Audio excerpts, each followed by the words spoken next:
Good morning बेटा। हम आप लोग पढ़ रहे हैं चैप्टर सोशोलॉजी में अध्याय 6 धार्मिक इतिहास लगभग 8वीं शताब्दी से लेकर 18वीं शताब्दी तक, जिसमें अब आपका अगला पॉइंट आ रहा है भक्ति, नवीन भक्ति पंथ या भक्ति आंदोलन। भक्ति आंदोलन की आवश्यकता क्यों पड़ी? जैसा कि नाम से ही स्पष्ट है, भक्ति।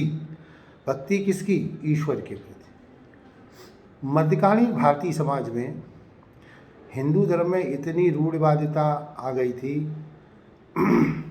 इतनी जटिलता आ गई थी, इतनी पाखंड हो गया था कि लोगों का धर्म से विरक्ति होने लगी थी। समाज में सामाजिक धार्मिक स्तर पर लोगों का पतन होना आरंभ हो गया था।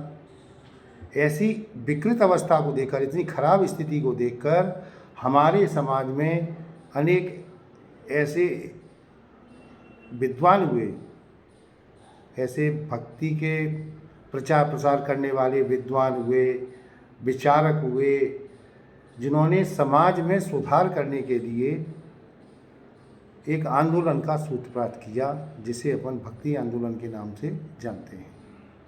समझ रहे हैं? भक्ति आंदोलन समाज में व्यापक, हिंदू धर्म में व्यापक कुरीतियों, पाखंडों, आडंबरों की जटिलता के कारण समाज के लोगों का सामाजिक और धार्मिक स्थिति अत्यंत खराब हो गई थी। उनकी आस्थाएं भगवान पर न होने लगी, क्योंकि उस समय मुगलिया सल्तनत का शासनकाल था, मुसलमानों का राज्य था, मुगलों का शासन था इस देश पर।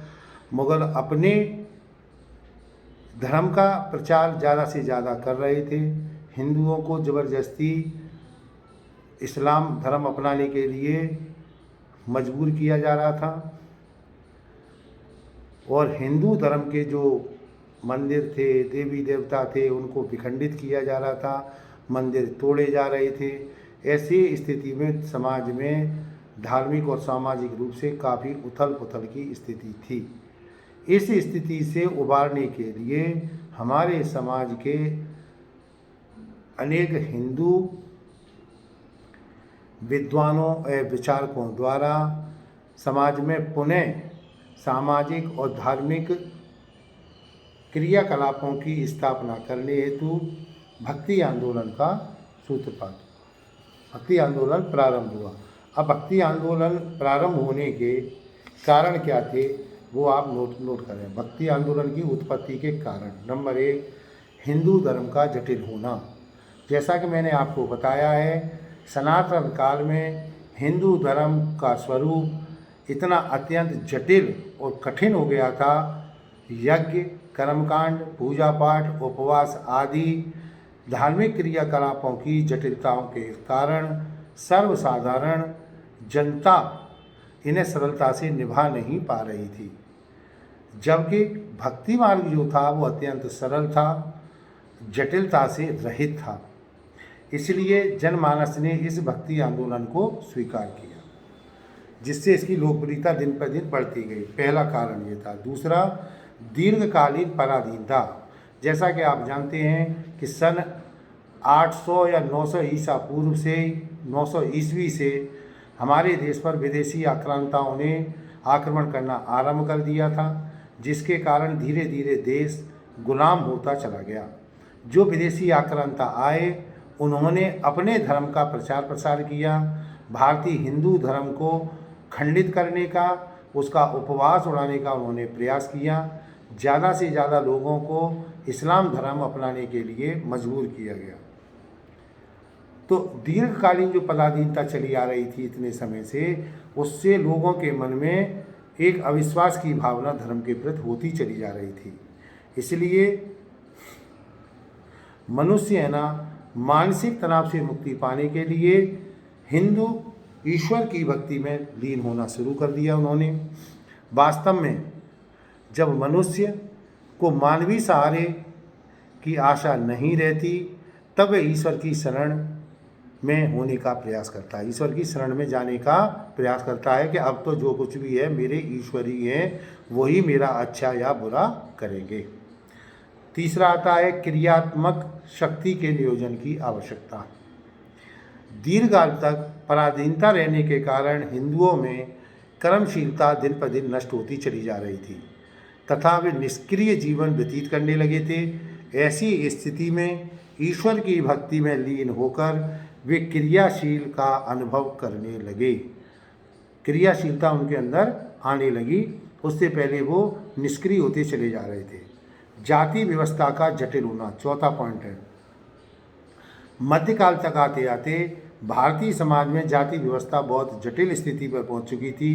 भारतीय समाज में उच्च जातियों को श्रेष्ठ समझकर निम्न जातियों पर अत्याचार करती थीं उच्च जातियां, जिसके परिणाम स्वरूप निम्न जातियों में असंतोष था।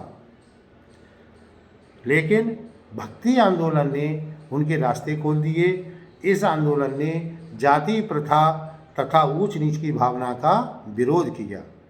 अतः भक्ति आंदोलन ने अछूतों तथा निम्न वर्ग के व्यक्तियों के लिए भी मार्ग खोला। अब आता है पांचवा, मंदिर और मूर्तियों का विनाश। कुछ धर्मांध जो इस्लामिक शासक हुए, मुगल शासक हुए, देश के अनेक मंदिरों का उन्होंने अस्तित्व समाप्त कर दिया, मूर्तियों को तोड़ फोड़ डाला। ऐसी स्थिति में हिंदुओं ने ईश्वर उपासना का कोई साधन न देखकर भक्ति मार्ग को ग्रहण करना ही उचित समझा। फिर आता है छठवां, समन्वय की भावना। इतिहास दीर्घकाल तक एक साथ रहने के कारण हिंदू तथा मुसलमानों ने यह अनुभव किया कि दोनों ही धर्मावलंबी जो ईर्ष्या, द्वेष, कटुता तथा वैमनस्यता उत्पन्न हो गई है, उसका अंत कर सद्भावना आपस में उत्पन्न की जाए, दोस्ती का माहौल या व्यवस्था बनाई जाए। इसीलिए हिंदू और मुसलमान दोनों ही भक्ति मार्ग की तरफ धीरे धीरे अग्रसर होने लगे।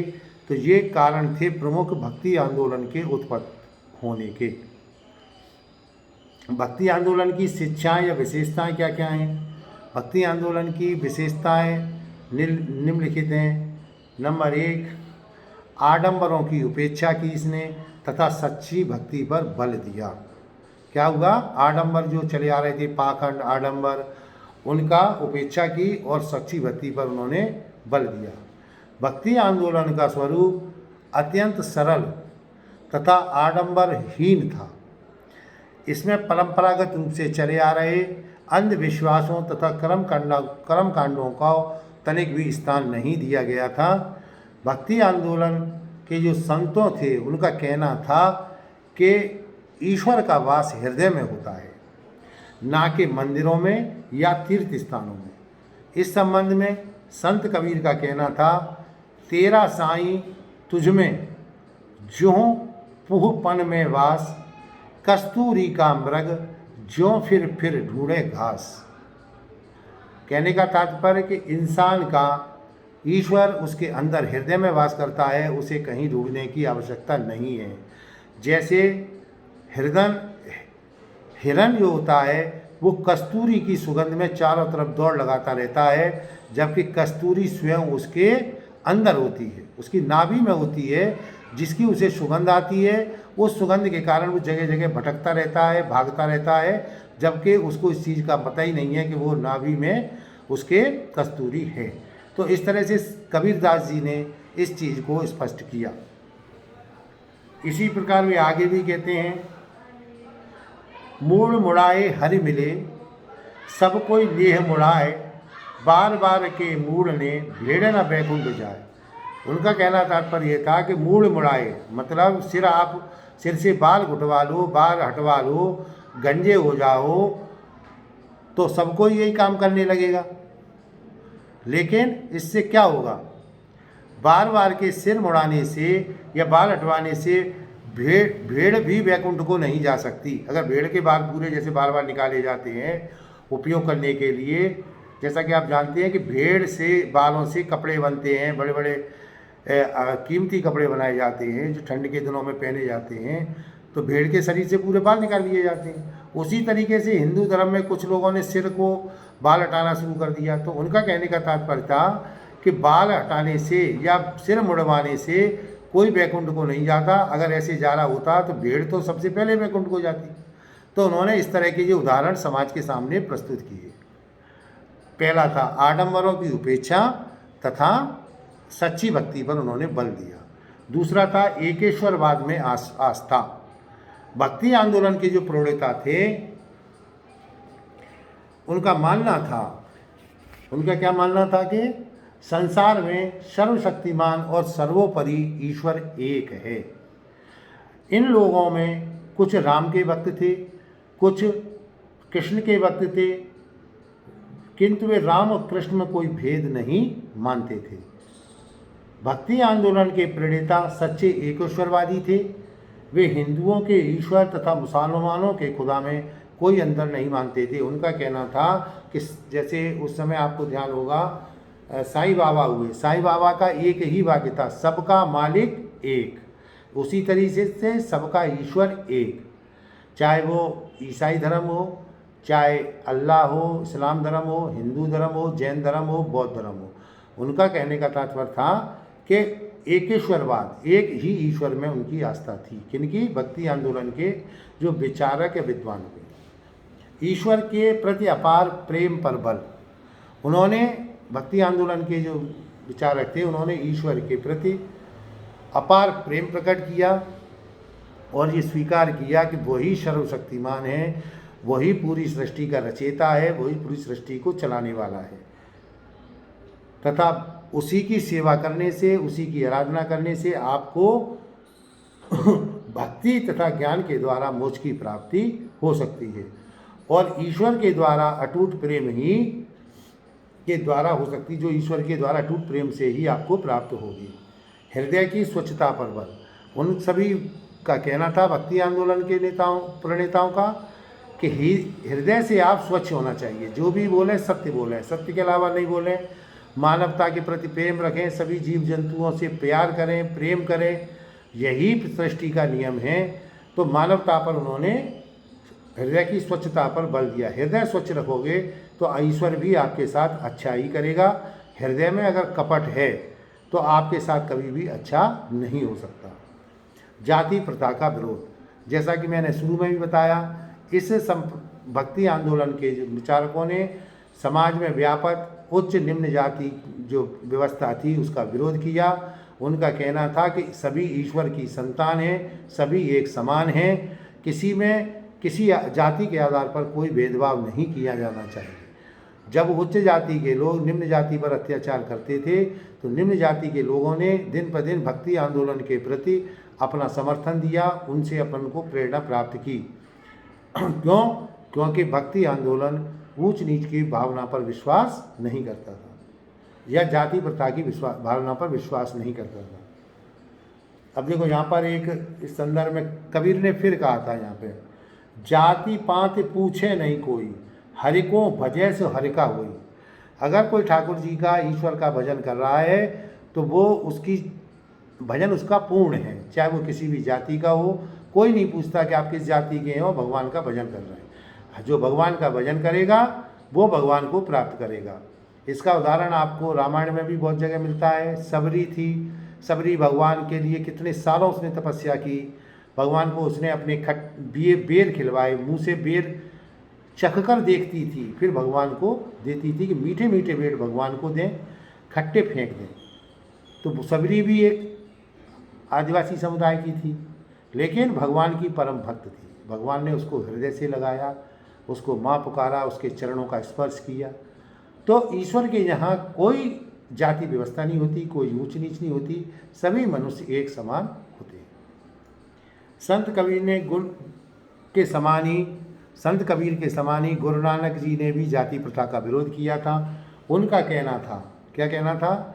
याद रखो कि कर्म ही जाति को निश्चित करती है। मनुष्य अपने स्वयं के कर्मों से श्रेष्ठ और पतित बनता है। जाति भेद की चिंता न करो। आप जैसे कर्म करेंगे वैसा आपको ऊंचा पद, छोटा पद, बड़ा पद, नीचा पद प्राप्त होगा। अगर आप श्रेष्ठ कार्य करेंगे, आप किसी भी जाति के हों, आप श्रेष्ठ कहलाएंगे। आप गलत कार्य करेंगे, किसी भी जाति के हों, गलत कहलाएंगे, बुरे कहलाएंगे, समाज की नज़रों में भी और ईश्वर की नज़र में भी।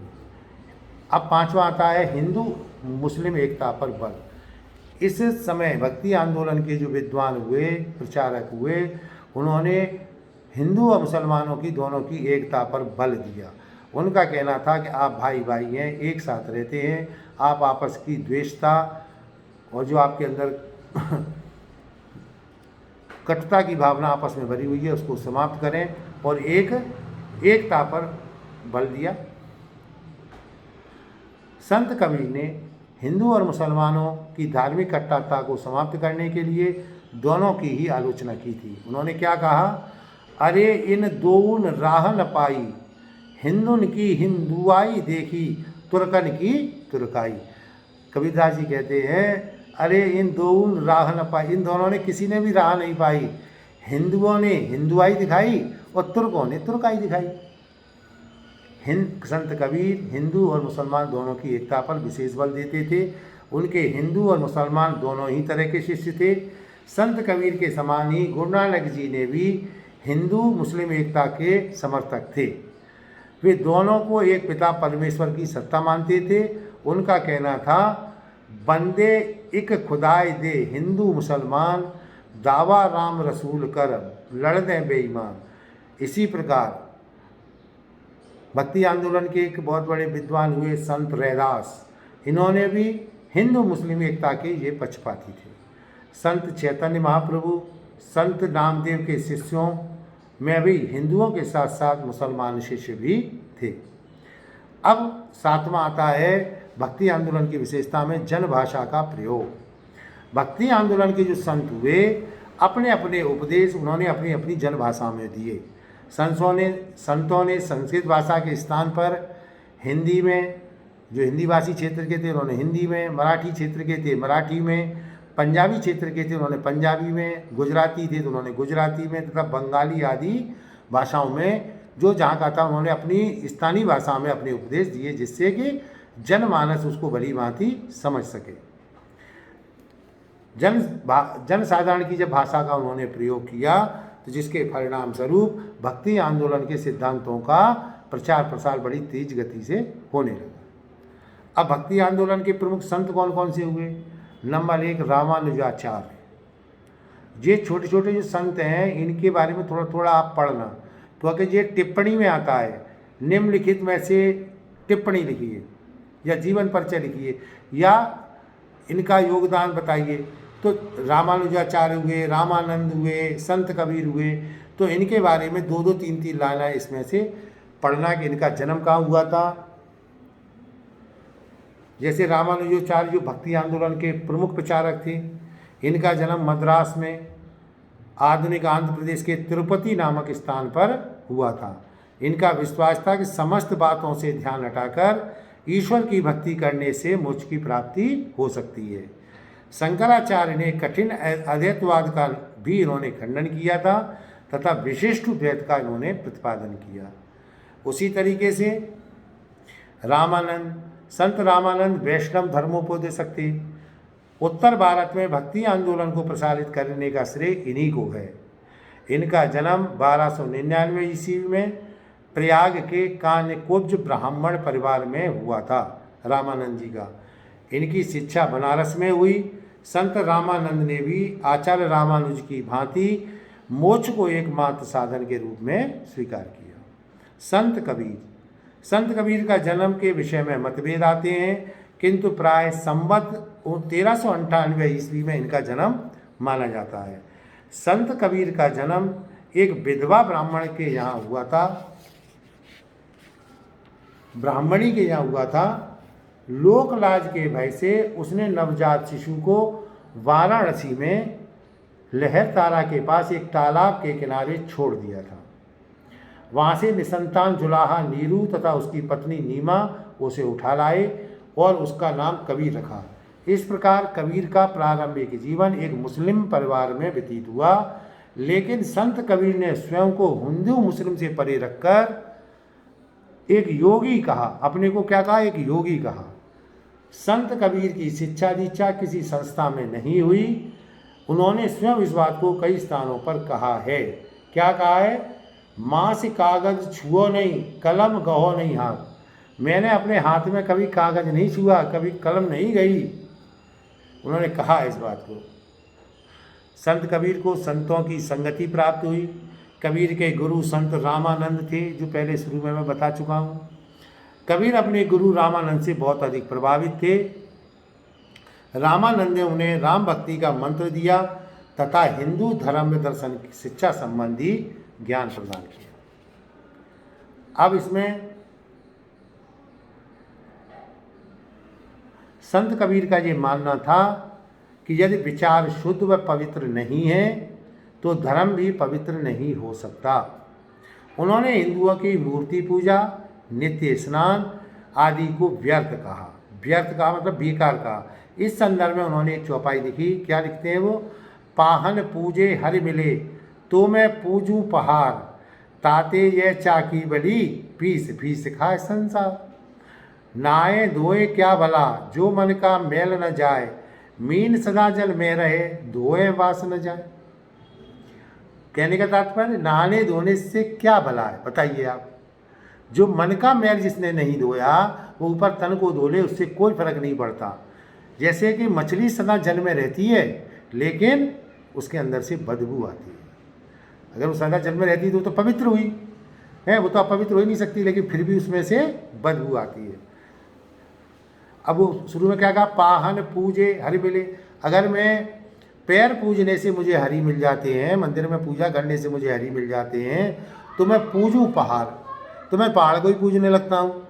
ताते ये चाकी भली, उससे तो ये चक्की भली है जो चलाते हैं गांव में, पीस खाए संसार, जिससे पीस पीस के पूरा संसार खाता है। इसी प्रकार मुसलमानों के नमाज पढ़ने पर भी उन्होंने तंज कसा।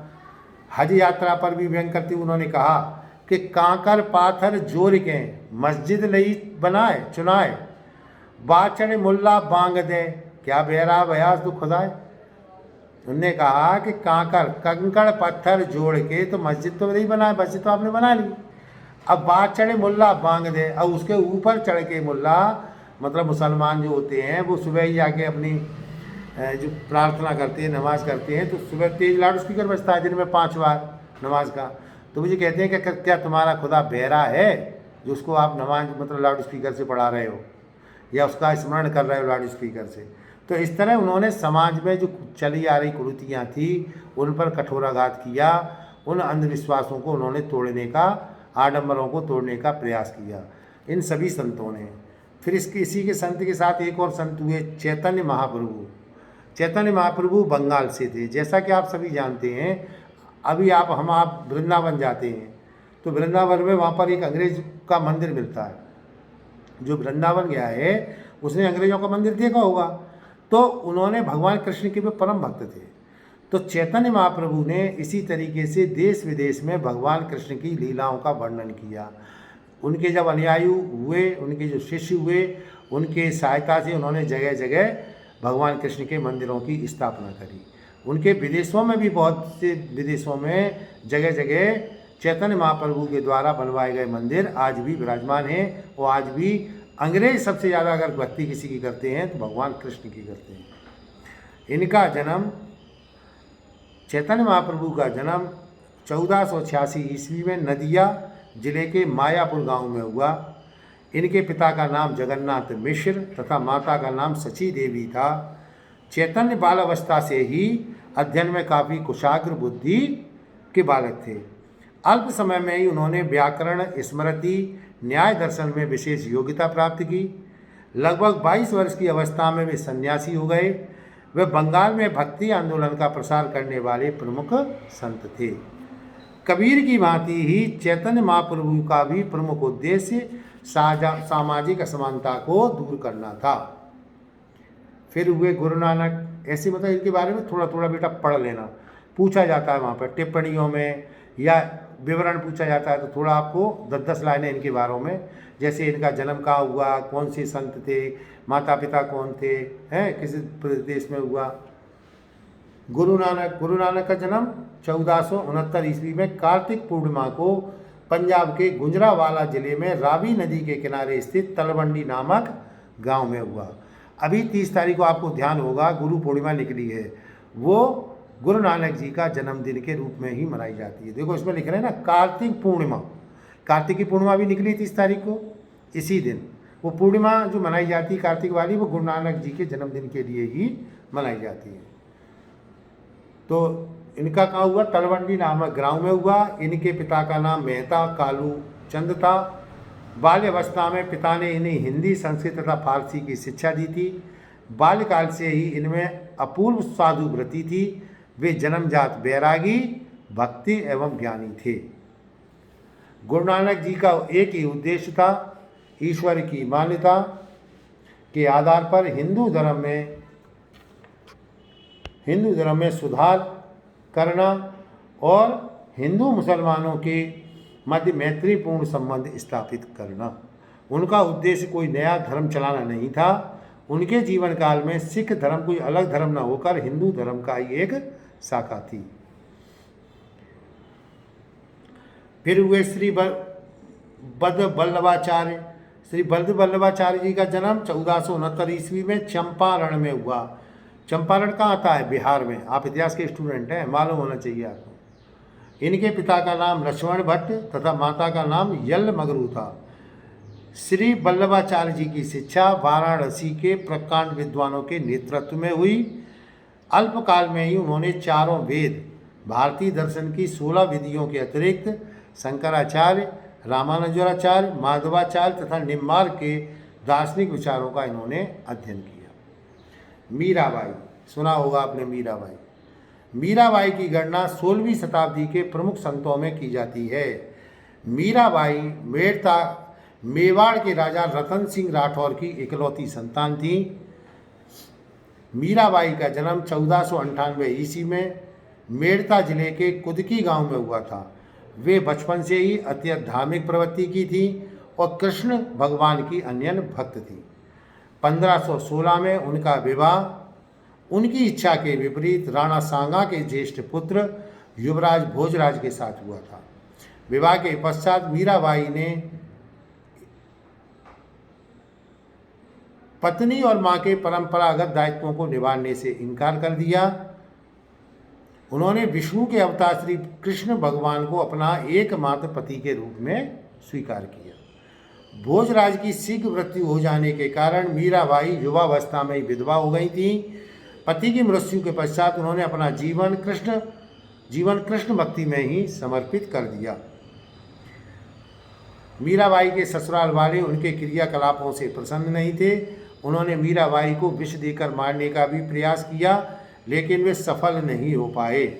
मीराबाई ने राजमहल को त्याग दिया और परिव्राज्य का संत बन गई। मीराबाई ने अपने अंतर्मन की प्रवणता को अव्यक्त करने वाले अनेक पदों की रचना की।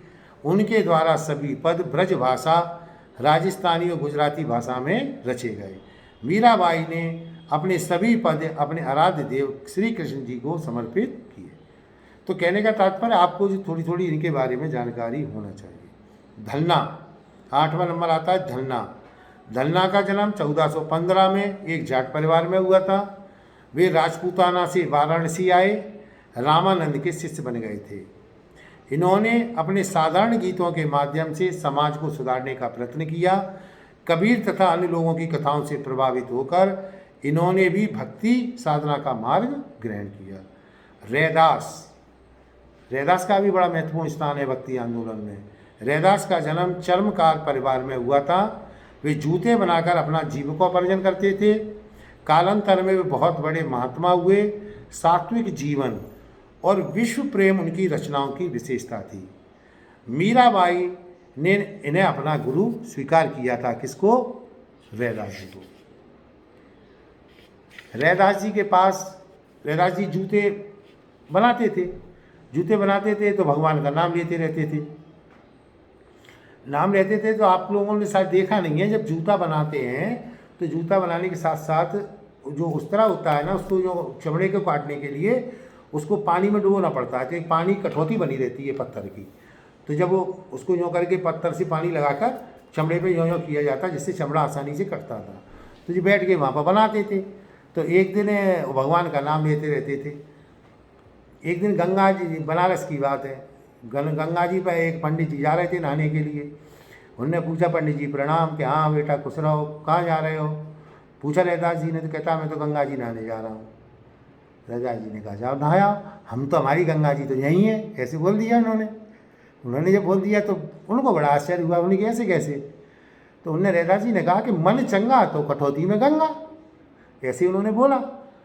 उनको बड़ा आश्चर्य हुआ कि हम तो साले इतनी दूर से आ रहे हैं, गंगा जी स्नान करने जाएंगे, और जी कह रहा है कि मन चंगा तो कटौती में गंगा। तो वो बैठ गए वहाँ पे, खड़े हो गए, उन्हें पता जरा कैसे गंगा? तो नहीं महाराज, मेरा मन चंगा है, मैं भगवान का भक्त हूँ, अब जी भरिए मेरी कटौती, यही मेरी गंगा जी है। तो उनकी श्रद्धा भाव से, भक्ति भाव से वहाँ पर उसी कटौती में गंगा जी को प्रकट होना पड़ा था। तो पूरे सब लोग देख के आश्चर्यचकित रह गए। तो जो निष्भाव से, कोमल हृदय से, सरल हृदय से भगवान की, ईश्वर की भक्ति करते हैं, भगवान भी उनकी हर जगह अपने भक्त की लाज रखता है। ऐसे उदाहरण बहुत से हैं हमारे धार्मिक इतिहास में, जब लोगों ने स्वयं ईश्वर का साक्षात दर्शन किए या ईश्वर को अपनी बात मनवाने के लिए उन्होंने मजबूर किया और ईश्वर ने उनकी बात को माना है। ठीक है। अब इसमें अगला आता है आपका रैदास के बाद दादू, फिर आते हैं मलूक दास। तो इस तरह से संत हुए। मैंने आपको जो मुख्य मुख्य संत थे वो बता दिए। अब उन संतों में जैसे माधवाचार्य भी हुए, तुलसीदास जी हुए, सूरदास जी हुए। सूरदास जी का भी बड़ा नाम था, तुलसीदास जी का भी बड़ा नाम था। तुलसीदास जी ने मध्यकालीन भारत के इतिहास में हिंदू धर्म में पुनर्जागरण के उद्देश्य से रामचरितमानस का निर्माण किया था, जिसको आज हम आप लोग रामायण के नाम से जानते हैं। तो ये इनका एक समाज के लिए एक बहुत बड़ा योगदान भी था।